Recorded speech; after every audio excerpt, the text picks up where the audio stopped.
he was in it twice last week, on Monday and Friday. So I hope that most of you read that part that Don put in. But I think most of you here have known him a lot longer than I have. And I was just thinking about back when my children were young and I had taken a 10-year leave of absence from working out in the public, I used to do a lot of good things with my kids. And one day I heard them having this discussion of where they'd like to go and what they were going to do. But they would have to have Mom drive them. And they were trying to decide who had the most clout with Mom. And one of them perked up and said, "Craig, you ask her. You've known her longer than we have." So I'm going to let Doug and Ann do the program because you have known them longer than I have.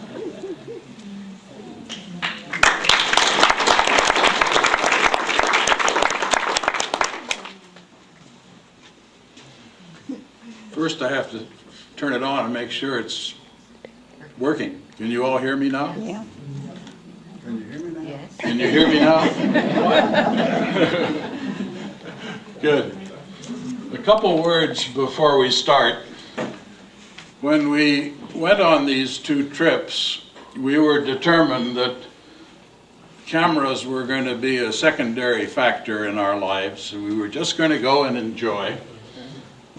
And we were just going to take print film with us and not worry about slides. But as we got into them, we reconsidered and started taking pictures, as much just for our own enjoyment as for anything else. Neither of us is a very good photographer, but we had some help in cheating a little bit for today's program. We had print films of various things, but no slides, so I took the print films and turned them over to Jerry Dround, and voila, they came back as slides. Thank you very much. We took 2 trips. The first slide will tell you a little bit about where we went, and if you'd like a closer look, you're welcome to go over to the map there and see if you can figure it out on that. So let's start without any further ado. If someone would switch the lights off, that usually helps.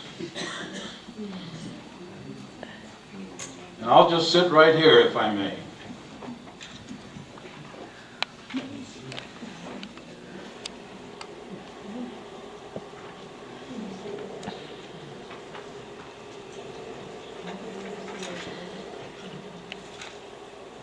This did not come out as brightly as I hoped it would, but if you look carefully, you can see that both trips start at the hub of the universe in a little place called Cosby. We went down into Louisiana and across Texas to Big Bend National Park, and then worked our way back across Texas and Arkansas and Tennessee to come home. We were gone about 3 weeks. The other trip is lined in red, and it goes up through Kentucky and Indiana and Illinois and Wisconsin and across a little bit of that beautiful part of Minnesota called the Boundary Waters. We spent a night in International Falls, the ice box of the United States, and on up into Canada, past the Lake of the Woods and turning west at Kenora, all the way across into British Columbia, where instead of going through Calgary and all of that stuff that's so familiar to many people, we went south through the Crow's Nest Pass and on to British Columbia and into Washington and up into the Olympic Peninsula and then back into Canada to visit friends in Kelowna.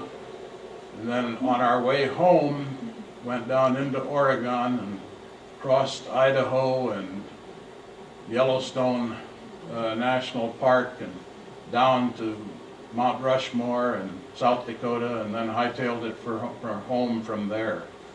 That took a bit longer. That trip was about 9,000 miles. The trip before was about 4,000 miles. So without any further ado, let's take off, and we'll be stopping now and again to take a look at some of the things we saw along the way. Whoop. Louisiana, bayou country, which we found most interesting. But our main destination was San Antonio and the Alamo, which is a fabulous monument. It's been beautifully restored and maintained in many ways. And the gardens are lovely with all sorts of tropical type ferns and trees. We took the famous river walk and went along the river in a boat like this. It's fascinating because the sidewalks on either side are just filled with human activity of all kinds. There are restaurants and shops and all sorts of things going, and people all over the place. And looking up the buildings all around. This is a big hotel. I don't know what this is, but it's typical of the kind of topography there. Your eyes are pulled up and to the left and to the right. You have to be a little careful because the boat goes under some trees, which are the nesting places of storks. We went on west then to Del Rio, and after a night in that rather nondescript border town, we started north and came to a lovely place, an amazing place called Brackettville, of all things. And this is where John Wayne built his Alamo, so he could shoot a movie without the crowds of San Antonio all around. We found this most interesting. A town has been built up there by John Wayne himself and by many other motion picture producers as a site for their westerns. It's very realistic, and you can get a nice meal there as well. But our main destination was the Rio Grande River, which, by the way, the Mexicans called the Rio Bravo.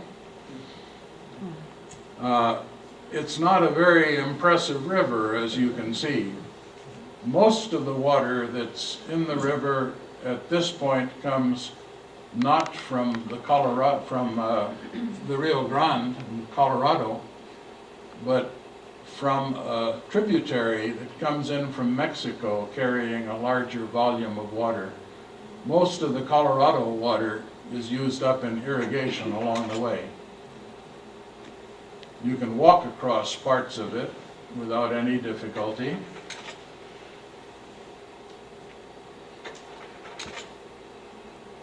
But the park itself, the national park, is filled with all sorts of oddly shaped mountains.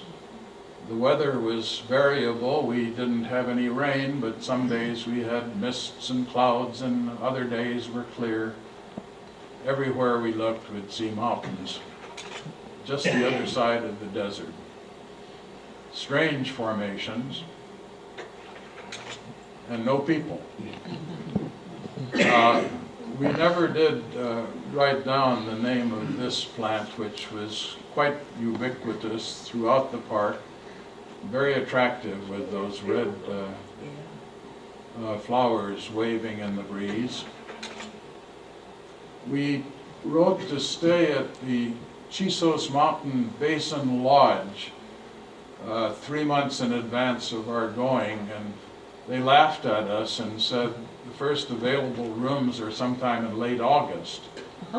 So we looked around elsewhere, and with some help from a kindly lady at the Chisos Mountain Lodge, found a place called Wild Horse Station. So that's a full-sized trailer there with a shed over it. delightfully comfortable out in the middle of nowhere. The only living things we saw around there were partridges. Lots and lots of partridges every morning wandering by. That was near the Terlingua entrance to the park, and there are quite a few modern activities there. This doesn't look very big, but it's really a quite large, enormous craft shop with goods in there from all over the place, most particularly from local Indian tribal groups. We even found a modern bank, and were hopeful as we cashed a check there that quicksilver was not indicative of their currency value. It used to be a much larger town. Back in the 30s and 40s and 50s, you see evidence of that still in abandoned buildings. Not far from there, along the river, is a restructured town. It was an old beat-up place that used to show up in westerns once in a while. It was purchased by a dot-com millionaire by the name of Stephen Smith, and he's building it into a multi-million-dollar resort. We had a wonderful meal here. But more attractive and more interesting to us was the old stuff. And I'll just read this to you, if I may. Terlingua Abaha. This deserted farming village supplied produce for miners and ranchers of the area from 1900 until the 1930s. You are welcome to walk across the Terlingua Creek into the heart of the rock and adobe ruins. It is hard to believe that the banks of Terlingua Creek were once studded with cottonwoods. Man has taken a heavy toll of this land. That's what's left of the buildings there, with a few other structures interspersed. This is a church that someone is working at restoring now. Lots of old buildings, and a cemetery that was quite filled with bathos as we walked through and read the inscriptions on the crosses and saw the flowers. Someone is looking after those people still. Along the river, too, there were evidences of old-time trading 50 to 100 years ago. This storefront keeps you from seeing behind it a rather large structure that was both the home and store of a woman who lived there for many years, trading with commerce people on the river, which used to be used with boats for carrying produce up and down. She even had a hot spring there that she developed into a spa or resort. Just ruins now. Cactus. Talk about cactus. This is the prickly pear, which we didn't realize changed colors as it aged. But there were many other kinds. We have a, what do they call it, a dog hobble here in the Smokies. I don't know what kind of hobble this would be, but you could use it on most anything, I think. We were too early for the full flowering of the cactus, the flowering of the desert, as they say, but we saw a few things, and we thoroughly enjoyed all of the different kinds of cactus that we saw. This is a plant that was used a lot by the Indian tribal groups that lived here in basket making. And there are also examples scattered here and there of both the agave and the century plant. Sorry about that. It's too tall.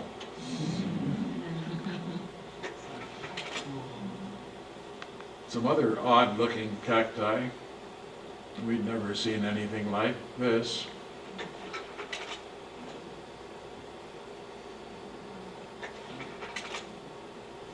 And you remember, if you think back to the days of your youth when you used to read Westerns, the creosote bush kept popping up in every Western that I ever read, I think. This is the creosote bush. I guess it smells like creosote. Wherever you go in the park, in Big Bend National Park, your eyes are drawn in two directions, really. One is to the Chisos Mountains, which form a spine of the park, and we'll get up into them in a few minutes. The other direction, a very different kind of structure, is a place called the Santa Elena Canyon. Don, I called it the San Juan Canyon, and I apologize. It's the Santa Elena Canyon, where the river has cut through 1,500-foot tall cliffs in a most remarkable way.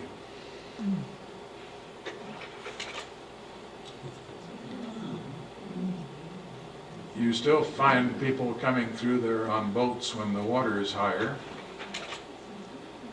And you can walk along the side, going from where you see Ann over here and up over a ridge line there and come down to that rock. It's about a little over half a mile, and from there you can look both up and down the canyon. Ann was looking to see what she heard way up there somewhere. Her ears are a little better than mine. The mountains everywhere, volcanic and heavily eroded.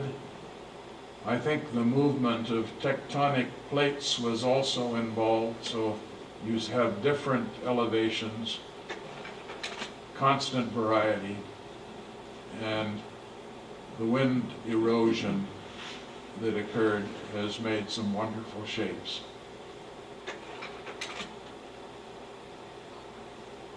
You get off the few paved roads and you get into territory that is either completely unnavigable by vehicle or only by jeeps. But we found a way to get around in our sedan to see a lot of the park without getting into too much trouble. This mountain has a history. The Indians used to mine silver here, and when the Spanish came, somewhere in this area, they found this. They enslaved the Indians and put them to work in their silver mines. And ultimately, after uprising and killing their tormentors, the Indians buried the mine. No one knows where it is, and it's now nothing more than a legend.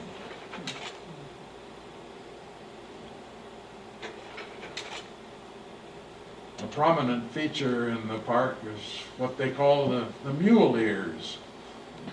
And they do look like mule ears, don't they? They stick up. You can see them forever, from miles away. Indeed, they used to be a signal to people traveling on the river that they were approaching their destination. The Chisos Mountains from below.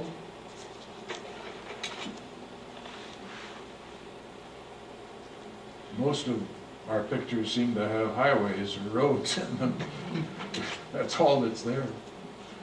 Going up into the Chisos, one's eye is immediately attracted to a massive structure called appropriately the Casa Grande, the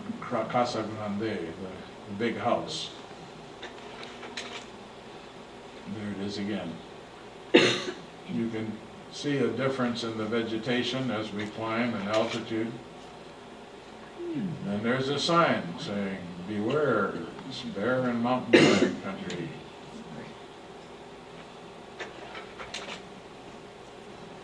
Up high in the basin, there's a lodge with, I think, something like 100 rooms and a good dining facility. There's also a campsite not far away, and it's a very popular destination. In retrospect, after being originally very disappointed, we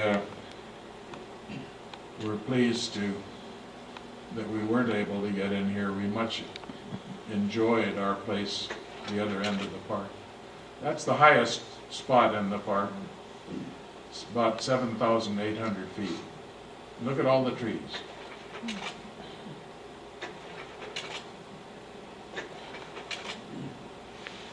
This is called the window, a gap through which the rivers that start up there drain out. You can see that window for miles up in the past. Okay, we've left the park and we're heading north.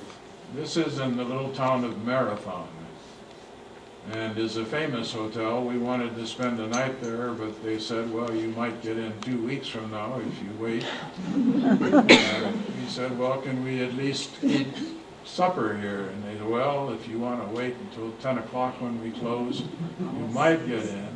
And then a brilliant idea struck me. Said, how about the bar? Could we eat in the bar? And they said, sure. So we had a wonderful meal in the bar and stayed in a small place next door. Was that a liquid diet? We went up to Fort Smith and the mountain, Fort Davis, and the Davis Mountains for a special reason. We wanted to see the University of Texas in Austin's observatory here. Their largest telescope is named after the husband of one of Ann's high school classmates. We were able to have a wonderful guided tour. Well, while Ann did the laundry in preparation for the long trip home, I took the car up onto a hillside above a campground and saw a storm coming across the desert and said farewell, got back in the car with our clothes and hit the road to home. Now we're going in a very different direction. So the next picture is the start of, or up in Minnesota on our second trip. Back in 1947, I worked for 2.5 months as a deckhand on an iron ore boat. And when we saw an iron ore boat coming in to load iron ore at a big facility in Two Harbors, we stopped. We stopped in Two Harbors for another reason too. This is the home of Betty's Pie Shop.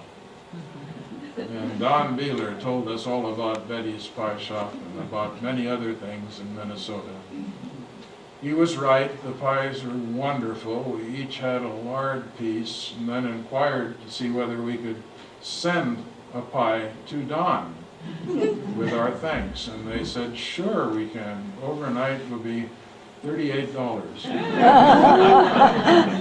So we ate the pie and sent Don a postcard.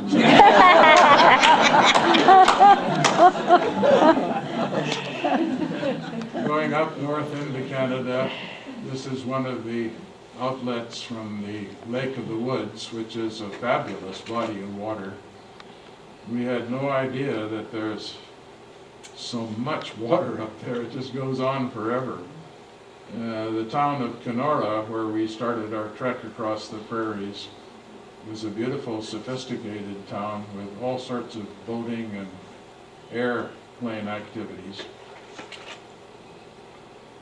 I apologize for this, but I put it in because it gives a rough sense, anyway, of a phenomenon that we found most intriguing. The canola. Now, you all use canola oil, I suspect, but canola was in bloom, and as far as the eye could see, it was yellow. Unfortunately, the slide doesn't show it even way back there to the horizon. Yellow, yellow, yellow. Well, so much for the prairies, unfortunately. We stopped in a little town called Frank, British Columbia, to see what in the world this enormous landslide was all about. It was a coal mine under here, and I guess they tunneled a bit too much and the whole thing came down, 2,000 feet of it, and buried the mine and the miners and the village next to it. And now, where this picture is, there's a lovely interpretive center. It's hard to believe, but the picture was taken from about 2 miles away from that landslide. The rock came all the way out there.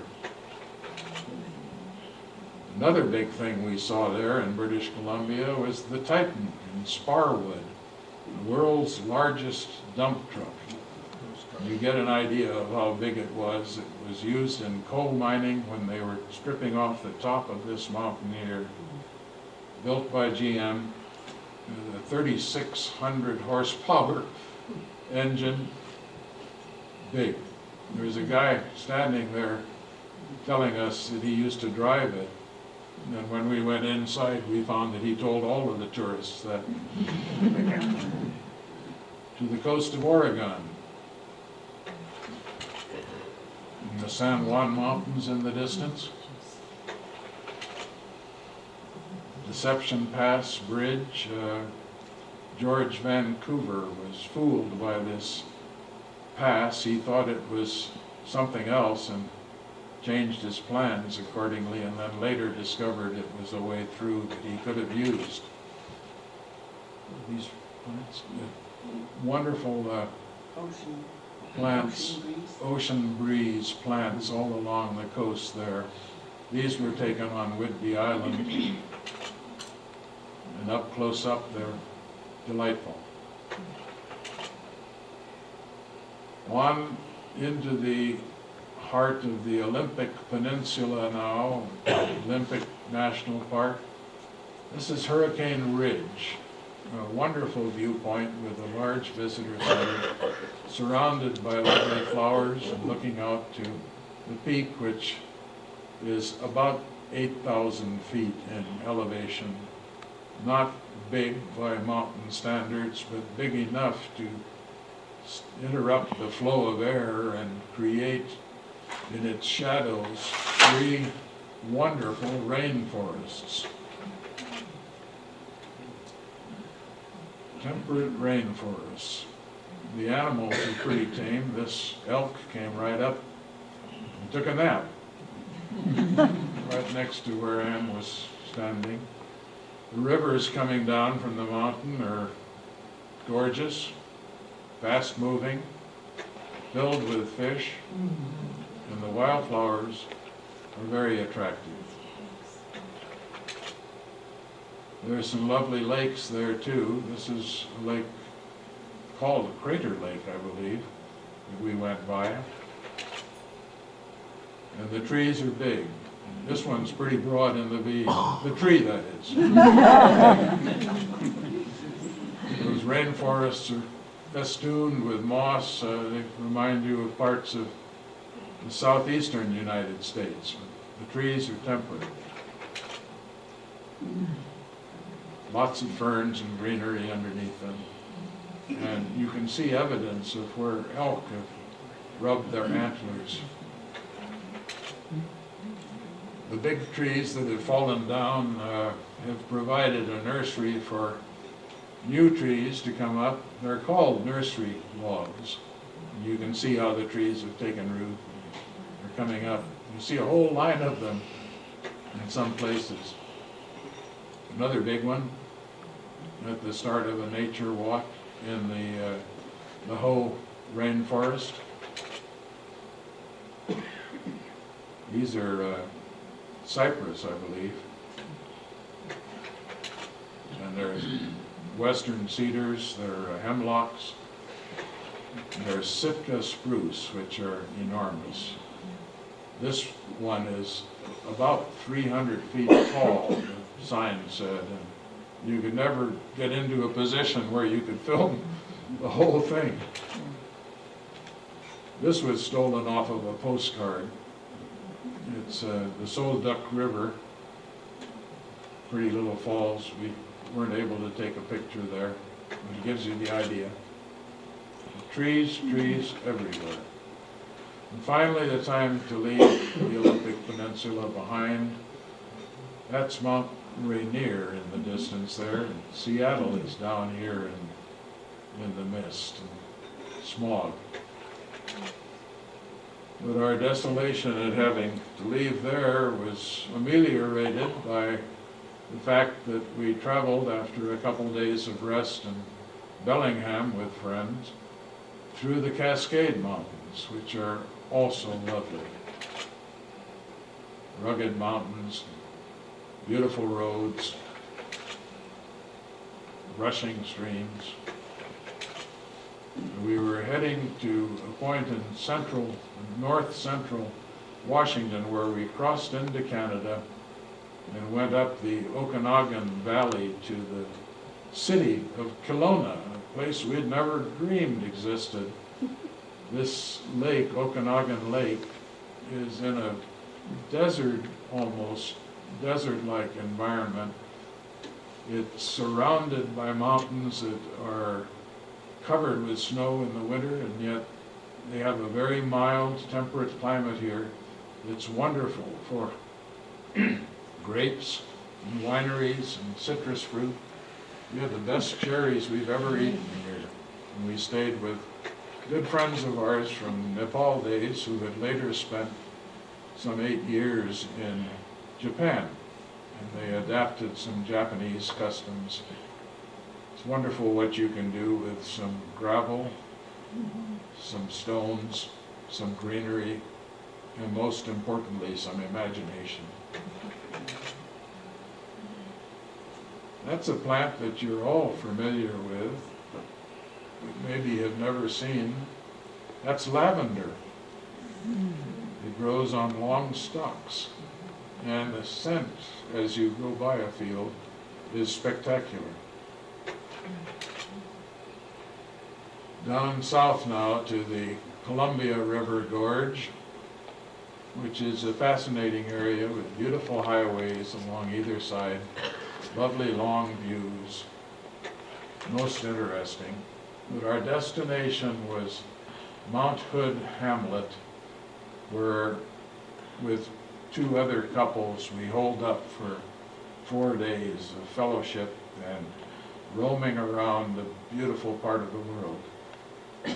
Vineyards here and apple orchards and cherries and apricots and all sorts of apples, well, wonderful things. And everywhere you look, there's Mount Hood, pulling your eye as if it was magnetized. Heavily forested in parts, beautiful wild lakes. This is Lost Lake. And then up closer to the summit, the mountain's about 10,000 feet. There are vast areas of snow, which on the day we were up there, were heavily used as a beginner's ski slope with hundreds of high school kids up there learning how to ski. And a very interesting lodge. But it wasn't all nature. Some of us had some levity in the hot tub, while others of us walked around taking pictures, enjoying. This is holly. I had never seen a holly with blue berries like this. Isn't that attractive? We went out from our B&B into the Palouse area of northern Washington, where they grow wheat, and lots and lots and lots of wheat. This combine harvester was at work as we passed by. On our way north to the Columbia River again, we're still a long ways below Grand Coulee Dam. There's a lot of water in that river, though. This picture was taken from a place called Stonehenge, a replica of the Stonehenge in England, but built as a memorial to soldiers from this area that were killed during the First World War, and a fascinating place to visit. Right next to it, there is a museum that is filled with artifacts of the area. We found the section on American Indian arts and crafts to be particularly interesting. Wonderful handiwork. We left there finally and headed down to Medford, Oregon, where we were introduced to the Manzone tree, or Madrone tree, excuse me. It's an amazing tree. It really is. It peels. It loses its bark every year. And it gets right down to this light green colored soft substance, and then starts the process all over again. While we were there, we saw the results of a forest fire about 25 miles away. Blotted the sun out pretty thoroughly. We were glad we were not closer. On then to West Yellowstone, one of the western entrances to the park, where we saw a marvelous IMAX presentation on the park and its history. And when we came out from the theater, we enjoyed this beautiful rainbow. Yellowstone River. We didn't go down to the geysers or the geysers, but stayed to the north and went across the park, enjoying the scenery. This old guy, we wondered, is he getting ready to cross the road? Is he going to let the crowd that's watching him know of his displeasure, or what? Instead, he just lay down and went to sleep. Others were active. A stream of horses took precedence over the automotive traffic. It must be a wonderful country to ride in. You see people stretched out into the distance there. That's a couple walking. And I think over here are some animals that don't show up. We went that way because we wanted to cross the Beartooth Pass into Montana. We had done it and taken this picture in 1996, filled with snow and water and rushing water and wildflowers, and just beautiful, and we wanted to see it again and see this kind of wonderful stuff. And this. Alas, we were a month too late, and all we saw was this. Dry and nothing like it had been before. We did, oh, excuse me, that's Granite Peak there, the highest peak in Montana. We passed over the Beartooth Pass and went down 20 miles. Oh, before we got up to the top of the pass, though, we did find some color, and we were glad of that. We went down into a very different kind of area on our way to Red Lodge. Our brakes had failed, and we had a hard time getting down the 25-mile slope, some of it fairly steep. But we made it and stopped at a Ford dealer, and we found we didn't have the problem we thought. Our next stop was where Bill and Lenny and I don't know who else were going this summer, Mount Rushmore. An amazing monument.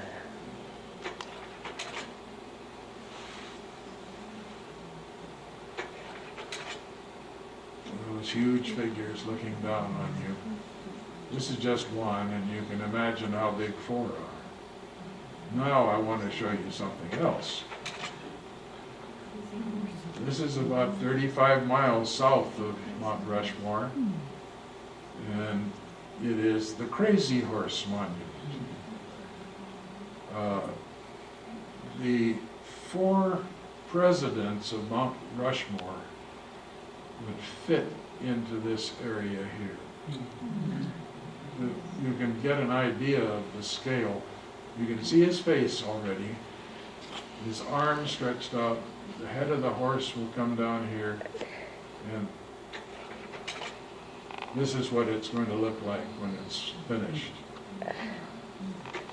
To give you an idea of scale, it's 563 feet high, 641 feet long, and just superlatives all the way down. It was started in the 1960s by Korzak Ziolkowski, a sculptor that was contracted by a consortium of Indian tribal groups to build a monument to honor their hero, Crazy Horse. There was opposition from the Indian groups to the creation of Mount Rushmore, but they're doing a marvelous job in creating something that is just fascinating here. The whole mountain.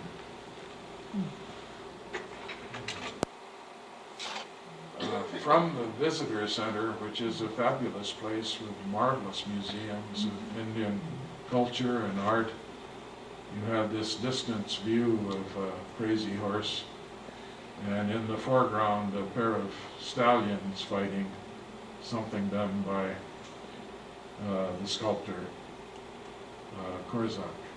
His family, he died some years ago, and his family is continuing the work. And they must be very proud of the wonderful job they're doing. Well, that's the end of our trip. It was really good to get back home to see old friends again. Our trip